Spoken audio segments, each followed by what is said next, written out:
сонин содон мэдээллүүдийг хачинжигтэй үйл явдлуудыг шинэ нээлтүүдийг дизайн маркетингийн хүртэл 82.9 шинэ санаануудыг Хөг Тэнгэр радио Бобохос 82.9 өнөөдрийн мэндийг сонсогч үзэгч та бүхэндээ хүргэж байна. Бүх нэвтрүүлгийн шинэ дугаар, шинэ мэдээлэлтэйгээр та бүхэндээ хүрэхэд бэлэн боллоо. Эфирт хөтлөгч Хема Туулгагийн цаа найруулагчаар Ариука та бүхэндээ хамтдаа байна. Өдрийн мэндийг хүргэцгээе. Өдрийн мэнд хүргэе. Үзэж байгаа, сонсож байгаа хүмүүстээ бол яг үзэж байгаа, сонсож байгаа цаг хормынхын мэндийг хүргье. Би бүх нэвтрүүлгийг яг ингээд орондоо орсон байхдаа нөгөө үзэж байгаа хүнийг харсан байхгүй. Тэгэхээр бас шөнийн мэндийг ч гэсэн үргээ те. Яаж харсан байдгийг. За өдрийн мэнд мэдээлэл хуваалцъя. За тэгээ Агийн хэлсэн юм чинь Агийн мэдээлэлээс үгүй ер нь яг пох эхлэхээс өмнө элдвэ юм ярилдах юм биш үү. Хүн хараад энэ хэд чинь юу ч болог байхад ягаад энийгэд байгаа ингэж бодоод байна шүү дээ. Гэвч чи асар том үйл явдал болоод өнгөрсний нөгөө нэвтрүүлэг байгаа болохоор тийм эхлэхийн өмнө бол бас нэг хөвгөлтэй гоё юм болоод өнгөрсөн. Яг хөвгөлтэй мөн үү? Би жоохон эвгүй юм болохын үед болцоо. За уучлаарай. За эхлэё. За миний мэдээлэл болохоор Японы эрдэмтэд дараагийн коронавирус буюу дараагийн цар тахал байж магадгүй гэсэн сарсан бавгаахаануудын дунд судалгааг явуулаад нэг үр дүнд хүрч байгаа юм байна л да. Энэ талаарх мэдээ бол байгаа юм. Гэхдээ надад зүгээр хамгийн аимшигтай санагдсан нь дараагийн одоо ямар ч нэртэй байдгийн тийм ээ корона гэдэг шиг өөр нэртэй. Гэхдээ зэрлэг амьтдаас буюу дамаа сарсан бавгаахаанаас гарах магадлал бол өндөр юм байна. Тийм учраас энэ бол цаг хугацааны л асуудал. Дараагийн цар тахал дэлхийг нөмөрхөн. Гэхдээ хизээвэ? Үүнд бид нэр тодорхой учраас бэлтгэлтэй байх хэрэгтэй. Тэр нь юу юм бэ гэхээр нөгөө урьдчилаад ямар амьтнаас гэдгийг нь мэдээд шинжилчих юм бол нөгөө вакцин гаргаж авах гэж байгаа юм байна. Тэгэхээр нэг ясандаа нөгөө сайлаа бэлтгэхэр саваа бэлт гэдэг шиг ийм зүйлийг явуулж байгаа талаарх мэдээ бол байна. Тэгээд энэ шинэ судалгааны дүгнэлт гарсан юм байна л да. За ийм зүйл байна.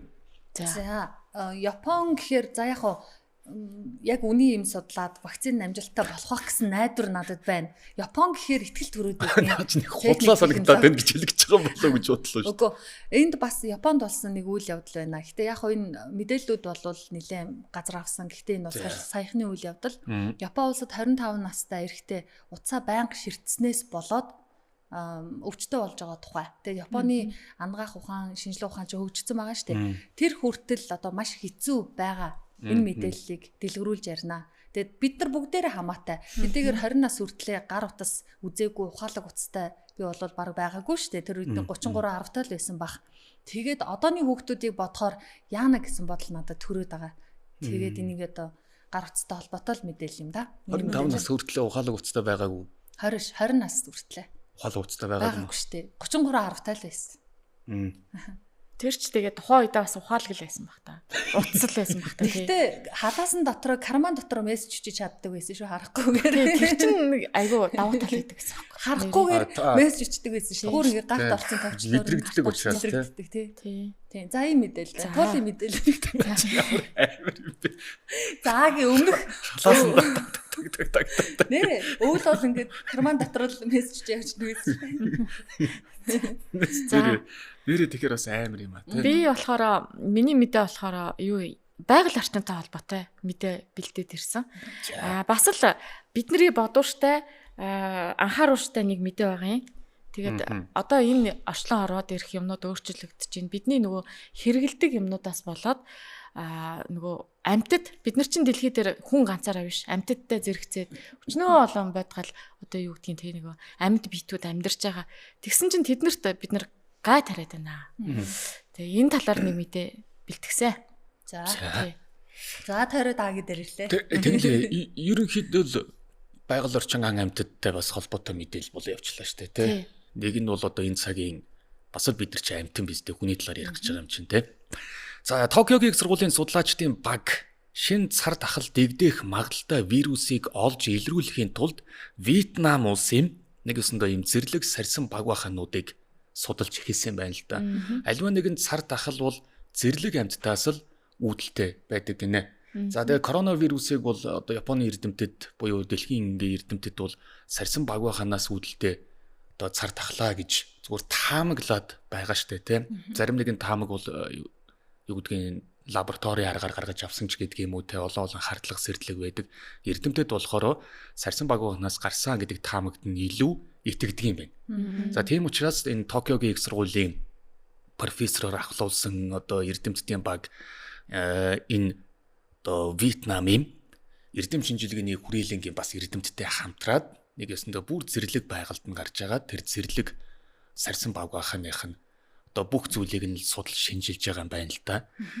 За тэгээд энэ Токиогийн сургуулийн анагаахын шинжилгээ ухааны хүрээлэнгийн судалгааны баг Тайланд, Малайз болоод за тэгээд зүүн өмнөд Азийн орнуудаас сорьцуудыг цуглуулж байгаа. Гэхдээ дандаа сарьсан багвахануудын сорьцууд гинэ. Тэгээ энэ их анхаарал татаад. За тэгээд өнгөрсөн даваа гарагт Токиогийн одоо Японы судлаачид бол Вьетнамын хойд нутгийн Лао Кай гэдэг мужийн нэгэн агуйд коронавирус болон бусад вирусыг тээдэг тодорхой төрөл зүйлийн зэрлэг сарьсан багвахануудыг судалж эхэлсэн юм байна. Вьетнамын хойд нутгаас. За тэгээд зөвхөн Вьетнамээс одоо энэ Малайз, Тайланд, зүүн өмнөд Аз гэдэг бүх орнуудын зэрлэг сарьсан багвахануудыг бол судалж байгаа юм байна л да.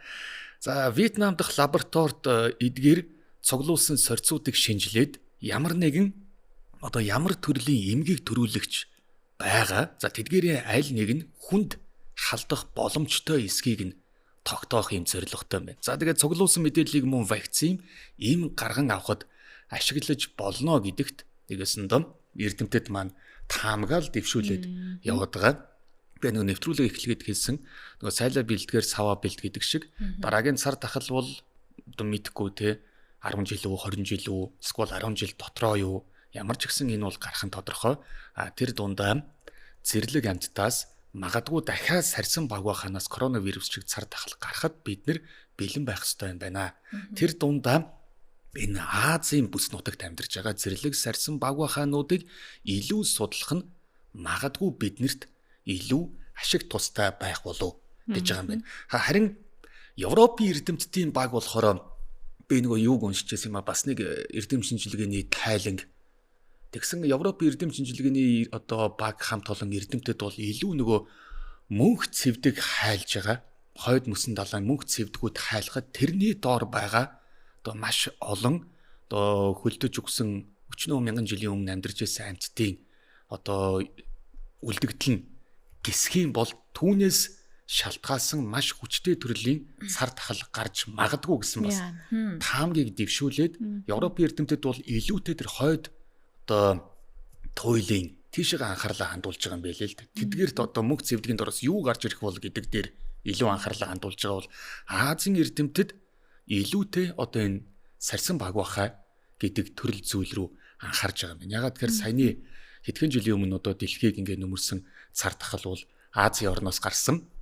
Тэр дундаа сарьсан багваханаас гарсан учраас тэгээ ийшээгээ хамтраад одоо судалгааны баг явж байгаа юм байна. Тэгээд Сато Кей гэдэг энэ Японы профессор эрдэмтэн болоо төслийн багийг бол ахалж байгаа юм байна. За энэ эрдэмтэн юу гэж хэлсэн бэ гэхээр зэрлэг амьтад бол урд өмнө нь илэрч байгаагүй эрсдэл ихтэй вирусыг одоо илрүүлж шинжилэх нь ирээдүйд дэгдэж болзошгүй цар тахалд бэлтгэхэд ихээхэн тус төхөн болно гэдгийг одоо би хэлмээр байна гэсэн юм байна. Нэгэсэндээ Японы эрдэмтэд дэлхийн нийтийн өмнөөс одооноос санаа зовж гинэ л гэсэн үг юм билээ.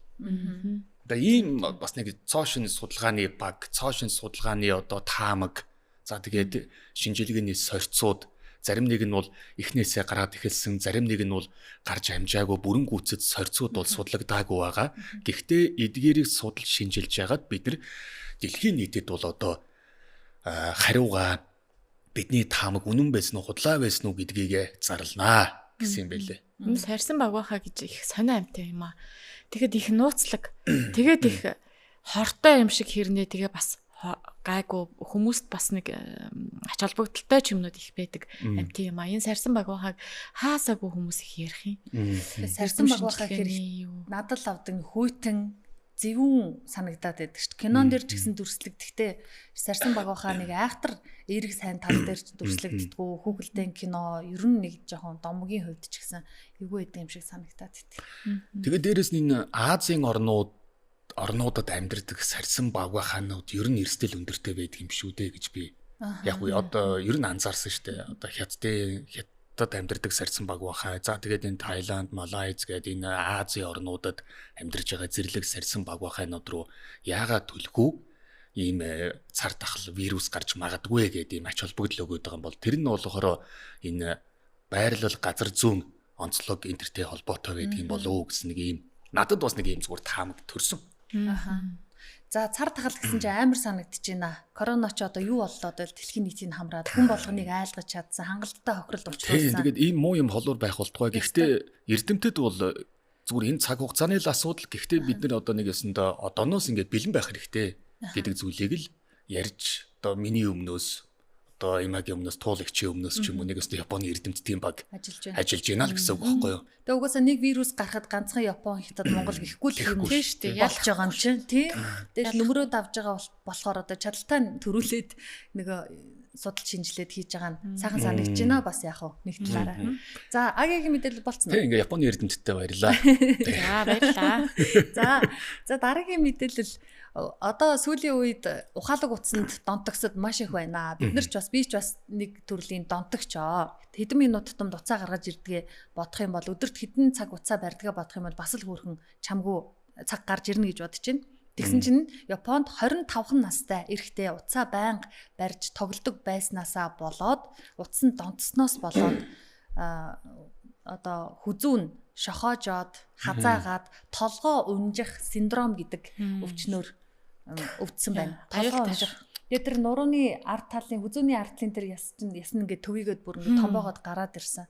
Толгоо нэг талаараа ингээд ямарч удирдлаггүй болцсон. Одоо муугаагаар хэлэхэд нөгөө бүлтвсрээд гэх юм уу? Зүлхийн гэх юм уу? Тий, үгүй бүр ингээ бүлтрээд гараад ирсэн, зүлхийгээд гараад ирсэн. Уцаа тэнихгүй юм байна дөө. Тэгснээ Японч нь ангаах ухаан хөгжсөн байдаг газар хагалгаа нь маш хүнд болсон гэж байгаа юм. Одоо тэгээд нөгөө нуруугийн хүзүүтэй нь боолтоор одоо юу гэдгийг хар ухаанаар хэлэхэд тийм ээ бэхлэгч гэдэг юм уу? Ийм хагалгаануудыг хийсэн. Гэхдээ энэ нь ерөөсөө буцаад нөгөө хүний хүзүү шиг ингээд энгийн болоогүй. Яг уу нэг юуг толгоо нэг унжиж орж ирээд харгуул хэмжээнд л болсон гэж байгаа юм. Тэгээд энэ эрэхтэй ард дээрээ тэгээд амьдралын хэв маягаа яаж засахаас одоо бүх юм шалтгааллах байлгүй. Бидний ард хөгжим явж байна. Тэгээ нөгөө улам илүү хүч оруулж байгаа юм шүү. Тэгэд энэ мэдээллийг харсан чинь би хэдэн наснаасаа эхлэж утас барьлаа. Хүүхдүүд маань юу болж байгаа вэ гэсэн бодол өөрөө ирэхгүй төрсөн. Тэгэд аав ээжүүд бидний буруу бас хүүхдээ дөнгөж суугаад эхлэхээр нь л хүүхдүүд тоглоом барьдаг штэ. Тэгэхээр хүүхдээ саатуулах гад утас өгчдөг. Тэгэнгუут нь хүүхдүүд юунд дуртай ихлээр утас, удирдлага, таавчиг 3-т маш их дуртай. Ерөөсөө л сууж байгаа насны хүүхдүүдэд харах юм бол утсанд маш дуртай. Удирдлага авахгүй ш дайрдаг. Тэгээ таавчинд их дуртай байдаг. Тэгээ эцэг эхчүүдээ нэр үнэхээр энэ дээр анхаарахгүй бол хизээ нэгэн цагт манад тийм ээ толгоо унжих синдром гэд гараад ирэхтэй гэж бас айлт. Таавчинд яхад дуртай. Энэ нөгөө дэлхийн судалгаа байд юм бэлээ. Хүүхдэд тоглоом ээж аав нар гой гой тоглоом авч өгөх гээд идэг. Гэтэл яг аваад өгөнгөт хүүхд нэг жоохон ингэжсэн хаждаг штэ. Тэгсэн чинь тэр судалгаа нь юу гэхээр хүүхэд хизээч яг нэг аав ээжийнхээ авч өгсөн тоглоомор 100% тоглодгоо гинэ. Дандаа тоглоом биш юмар тоглодог. Ээжийн уруулын будаг, аавын одоо юу гэдгийг сахлын машин ч юм уу те. Удирдлага, гар утас гэдэг ийм тоглоом биш юмар тоглодог гэсэн судалгаа гарсан гинэ. Тэгэхээр баг багт нь нөгөө аль болох гоё үнэтэй цайтай гоё тоглоом авч хамаг мөнгөө зарцуулахгүйгээр зүгээр бараг л арай л худлаад ахaltaа. Тэгтээ бараг удирдлага цаахан арчиж цэвэрлэн мэ гэд өгчүүл хүүхчээ илүү тоглоно гэсэн юм шиг. Сууж байгаа хүүхдүүдэд тоглоом өгөх гэж бүр арга ордог үстэй. Ээжүүд мэдчихэл байгаа байхгүй бүр шанах өгнө, халбах өгнө, аяг өгнө. Тэгэл гэрт байгаа хамаг тоглоом саадуулах гэж өгсөөр байгаа сүултээ гэртээ байгаа хамаг юм тоохоо болсон тий. Манай хүүхэд гихтэл одоо жишээ нь миний бол кошлог бол түүний хувьд маш гоё тоглоом. Ерөөсө тэрнээс л салахгүй. Тэгээд кошлог өгч юм бол хэдэн цагаар саатаас юун гар утсаатгаас уучна. Тэгэхээр ер нь тийм л учиртай юм билээ л дээ. Ер нь. Тэгээд яагаад тоглоом наадам болоо явцсан гэсэн чинь гар утсанд хүүхдүүд эцэг эхчүүд өөрсдөө донтуулж байгаагаас болоод нэгэнт донтсон чинь одоо айл болгонд орой хэрэглэгдэг үг гэдэг аги орой хөтөлбөр дээр хоёлаа нэг ярьжсэн шүү дээ. Тэгсэн чинь утсаа унтраагаа ч гэдэг үг айл болгонд их хэрэглэгддэг. Утсаа болооч 10 цаг болж ийн унтын шүү. Миний утас хаа байна гэдэг. Ийм байна гэдэг чинь ерөөсөө хүн дандаа утас биш те. Утасны хамааралтай байгааг шинж байхгүй юу? Бас нөгөө сүлд юу гарцсан байлаа та нэг фэйсбүүкээр явж ирсэн шүү дээ. 2000 хэд он гэхэд хүний анатомийн одоогийн анатоми өөрчлөгдөнө гэсэн. Тэгэхэд яхаарахгүй хүзүү бол урагшаага нилээн сунцсан. Тийм нэг сонин анатомиг гаргаж ирсэн байсан шүү дээ. Одоо тий яг харагдчихсан. Хүзүү ингээд сунцсан, ингээд атилсан. Ямар эвгүй юм бэ? Тэгээ нэг юм мөр баг байхгүй шахуулсан. Тэгээд хүзүү саяных ерөнхийдөө саяныхрах ийм болцсон байсан байхгүй. Тэгээ ийм анатомтой болноо гэд. Тэгээ энэ болохоор одоо бидний нөгөө энэ мөнхийн хэрэгжилж байгаа энэ техник технологийн хөгжил дэвшил. Тэгээ одоо ер нь хүзүү нь өвддөггүй хөшдөггүй хүн байхгүй хөө. Тэ ингээл мөнхийн л ингээ өвдөж идэг штэ. Тэгэхээр энэ бол яг харахгүй бидний нөгөө ингэж хараад байгаагаас л болж байгаа бахал да. Тэгэхээр аль бол нөгөө хүүхдийн яс хөгжил гэдэг бол насанд хүрсэн биднийхээс илүү эмзэг амархан нөгөө анатомийнх нь тэр бүх зүйл нь өөрчлөгдөх юм боломж бол өндөр байгаа. Тэгэхээр аль болох хүүхдээ бага наснд нь хөдөлгөөнтэй байлгаад утас гэдэг зүйлэн дээр бол одоо 1 цагийн тохиргоо игээд автоматар унтарчдаг. Бүх зүйлийн тохиргоонууд гараад ирсэн учраас тэдгээр яг бас хүүхдийнхаа утсан дээр суулгаж өгөөд үүн дээр нь хяналт тавих хэрэгтэй байна. Хүүхэд байхад аав ээж нар бид нарыг гэртээ орооч гэж загнадаг байсан тийм. Одоо эн чинь орой болчлоо орооч гэд нөгөө орхон мэдгүй гадаа тоглодог. Одоо хүүхдүүдээ алиг гараач гадааны хэсэг тоглоод тооч наад нүдээ утаснаас салгаад нэг гар хөлөө бөмбөг бариад хөдөлгөөтэй ч гэдэг болсон. Юм нэрээ бүр ингэж актер өөрчлөгдсөн байна. Энүүхээ оронд. Энэ тэгтээ хэсэгхэн хугацаанд манай байрны гадаа ингээ хүүхдүүд бөмбөг тоглоод волейболтод ингэхэд надад үнэхээр гоё санагдсан шүү дээ. Хүүх одооны хүүхдүүд бас ингэж тоглолт юм а гэж бараг л бодохоор шахав байсан. Тэгтээ тоглолт л ах л та. Тийм. За тэгээ үзэн нуруугаа харилцгаая. За дараагийн мэдээ минийх болж байна.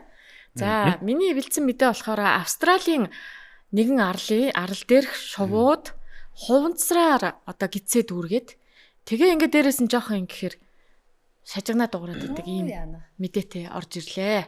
За яасан гэсэн чинь Австралийн Lord Howe гэдэг нэртэй арал дээр шуудын гидсэнд маш их хуванцар байгааг олж мэджээ. За энэ хуванцруудын үлдэгдлээд одоо ингээд хоололдог байсан гэсэн үг. Тэгээд жоохон ингээд дарах юм бол тэднэр нь ингээд шажигнаад дуурайд шарчигнаад байдаг ийм болчихжээ гэдгийг эрдэмтэд олж тогтоосон байна. За Австралийн зүүн эрэгт оршдог нэгэн одоо галтуултай нэг арал байдаг юм байна. За тэр галтуул нь сая одоо энэ дүрсэн дээр харагдах байх. За тэгээ энэ арал дээр одоо 70 ийм шувуунууд байдаг юм байна. За тэгээ эдгээр шувуунууд 50,000 орчим шувуу амьдардаг, 44,000 гаруй хясаа амьдардаг юм байна. За тэгсэн энэ арал сүүлийн үед хуванцар хог хаягдал ихээр хайсантай холбогдуулаад одоо ийм газруудын нэг болж хувирж за тэгээ амьтадд нь их хор нөлөөтэй болж байгаа юм байна. За эрдэмтэд энэ арлыг аль дээрээс судлаад эхэлсэн. Тэгээ Австралийн эрдэмтэд сүүлд хийсэн нэг судалгаагаар энэ арал дээрх шувууд хуванцар эзсний улмаас гидсэн шажигнаж дуурдаг болсон талаар мэдээлсэн байна эрдэмтэд. Тэгээ өнгөрсөн сард одоо нэг шувууг нь сонгож аваад тэгээ биеийн жингийг нь ингээ химжээд тэгээд судлаад үзсэн чинь биеийн жингийнх нь бараг 5.1% хувьд хуванцрууд байсан гэнэ. Янз янзын хуванцруудын үлдэгдэл хог ингээ идээд явж исэн юм шиг байна. За хамгийн харамсалтай нь жижигхэн дэгдэхээ нэг эзэн дотор бас дүүрэн хуванцар байсан. Хуванцрын үлдэгдлүүд. За тэр хүртэл 2024 онд нэг шувуунаас олсон хамгийн их хуванцар нь 403 ширхэг янз бүрийн төрлийн хуванцар байсан гинэ. Хамгийн их нь гэсэн. За тэгээд энэ арлын шувуудыг 18 жилийн турш судалж байгаа доктор Jane Lavers гэж одоо эрдэмтэн байна. За тэрээр хэлэхдээ манай гаригийн хамгийн онгон дагшин буланд оршдог 80 орших одоо 80 хоногийн настай далайн шувууны дэгдэхэнд гихтэл 778 ширхэг хуванцар олж тогтоолоо. Энэ бол хамгийн их хуванцар байлаа. Тоолоод өрөөд ийж ш ямар амар юм. Ингээ янз янзын хуванцруудын ингээ ширхүүд ингээ гидсэнд. Тэгээ жоохон дараад үзэхэр л шажигнаал ингээ дуурайд. Тэгээ одоо шувуудын дотор маш их хуванцар байгаа. Одоо бусад шувууд дотор. Тэгээ амьд амьтныг одоо хайрлая, байгаль дэлхийгээ хайрлая. Одоо зөвхөн энэ Австралийн хуунцарч биш. Ер нь бусад одоо далайн эрэг тий далайн ийм амьтдуудын гидсэн дотор нь хуунцар байх магадлал асар их байна шүү гэдгийг одоо эрдэмтэд анхааруулж байна. За тэгээ эхнийх нь одоо бид нэр ингээд судлаа гараад ирлээ гэд ингэж хэлж байна. За тэгээд эрдэмтэд ингээд нийлцэн шууд судлаад яваад байгаа юм байна.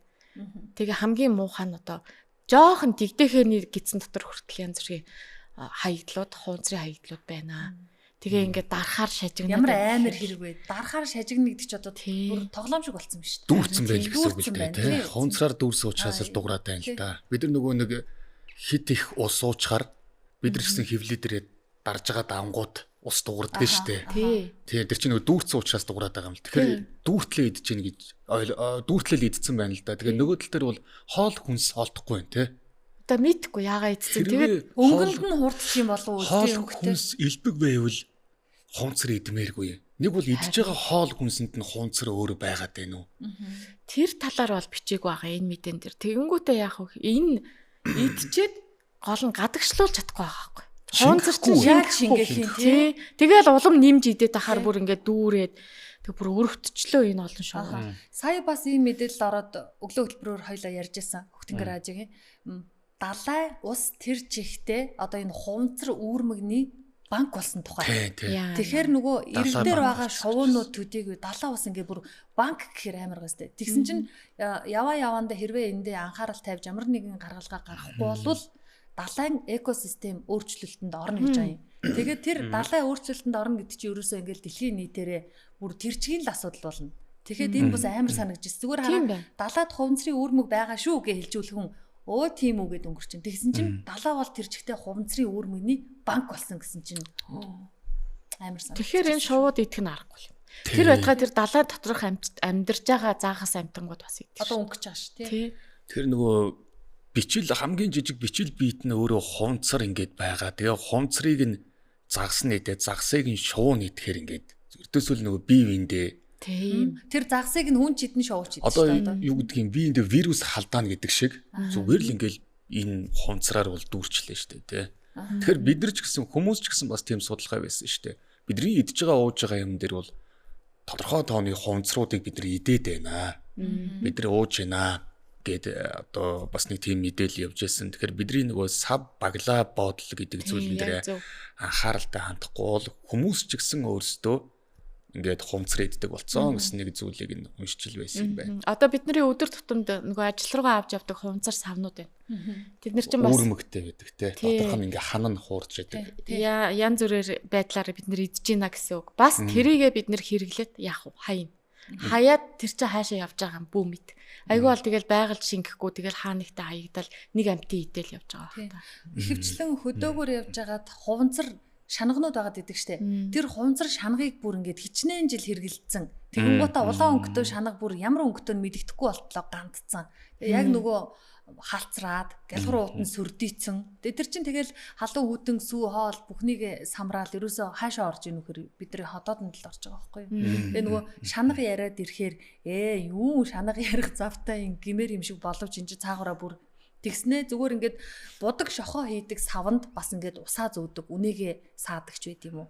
Энэ явдал бас ингээд их харагдаад байдаг. Ядаж хуванцар хэрглэж байгаа бол хүнсний зориулалттайгийн 2 жил хэргэлдэг бол 2 жилд нь хэрэглээл болмоор юм шиг санагдаад байх юм да. Ер нь бол сүүлийн үед нэг удаагийн аягыг хүртэл татгалцсан билээ шүү дээ. Татгалзаж байгаа юм билээ шүү дээ хүмүүс.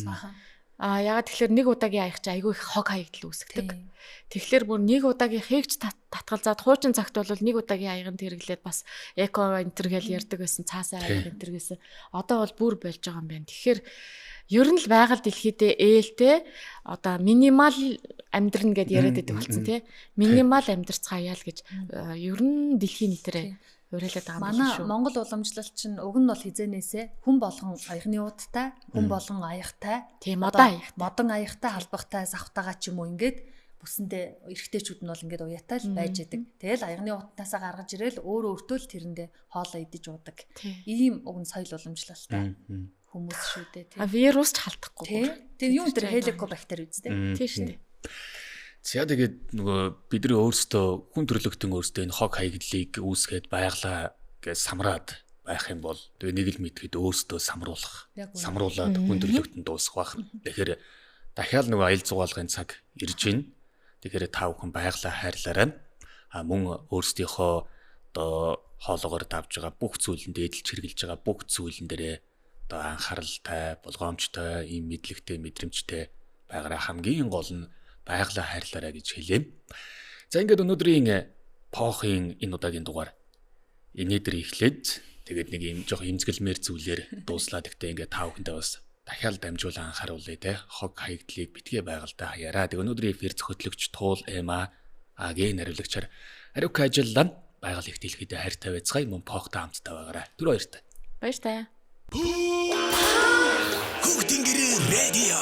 Сонин содон мэдээллүүдийг хачинжигтэй үйл явдлуудыг шинэ нээлтүүдийг дизайн маркетингийн хүртэл 82.9 шинэ санаануудыг Хүүхдийн гэрээ радио. Бобохос 82.9